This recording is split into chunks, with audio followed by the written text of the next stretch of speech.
Good afternoon. This is the news update on Dominion Television, Ibadan. I'm Oluwayemi Adelakun. President Bola Tinubu has approved more police recruitment and ordered the withdrawal of police officers currently providing security for very important persons, VIPs, in the country.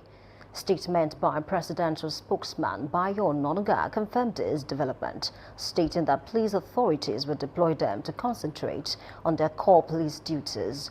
The presidential directive was issued at the security meeting held on Sunday with service chiefs, including the Chief of Army Staff, Lieutenant General Y.D. Shaibu, the Chief of Air Staff, Air Marshal Sunday Kelvin Aneke, the Inspector General of Police, IGP Kayode Betukun, and the Director General of the Department of State Services, Tosin Adeola Ajayi. Following the incessant terrorism and kidnapping in Nigeria, an advocate of the United Nations Sustainable Development Goals, Honorable Isiaka Badamosi, has clamored for the creation and enforcement of state policing, stressing the role of state governors in reducing insecurity if endorsed. Badamosi stated this in an exclusive interview with Dominion News, stating that there is also a need to strengthen the Nigerian police as it is the lead force in terms of internal security. Screened was that he said there's a need to strengthen the Nigerian police. And to be straight with you, the Nigerian police is the lead force when it comes to internal security. The Nigerian police needs to be strengthened. That is on the one side. But beyond that, we need what we call the state police. We need to empower the governors. These governors in our constitutions has provided that they are the chief security officer of our states. And by so doing, it means that they are responsible for the day-to-day security of each of their states. In that wise, I think it is high time we have them have a state police that they can control themselves, they can deploy, and then they'll be able to secure the lives and property of their people so as to be able to cope some of these security challenges that has risen their heads. He added that Nigeria's security situation is worrisome and the need for the government to take proactive actions to overhaul the security challenges combating the country.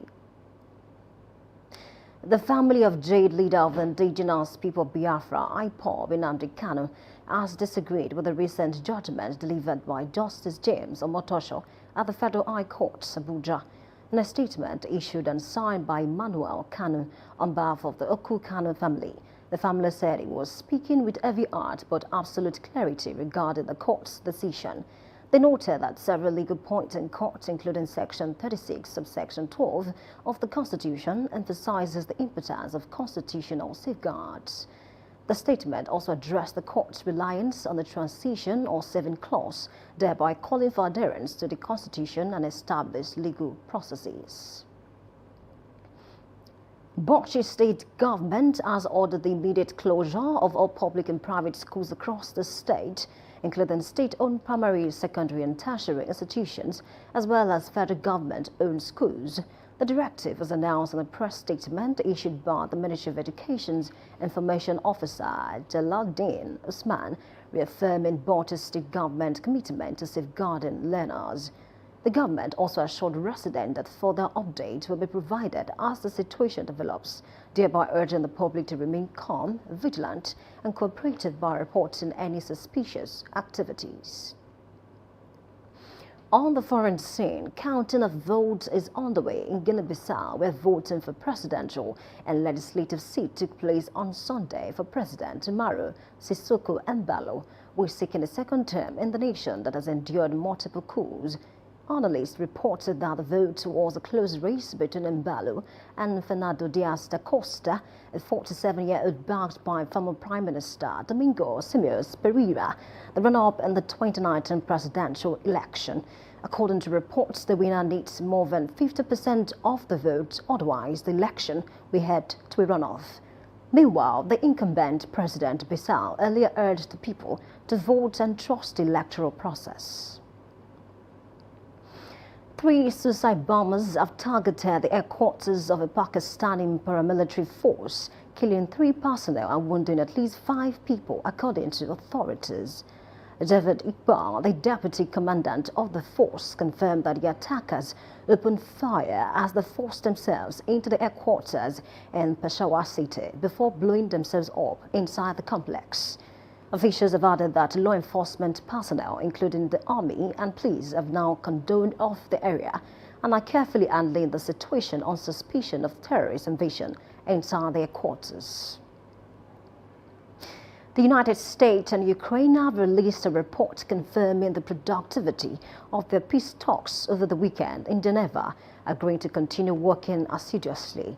According to a joint statement released by delegations from both countries after meeting in Switzerland to discuss a 28-point peace plan, the meeting yielded meaningful progress towards aligning positions and identifying clear next steps.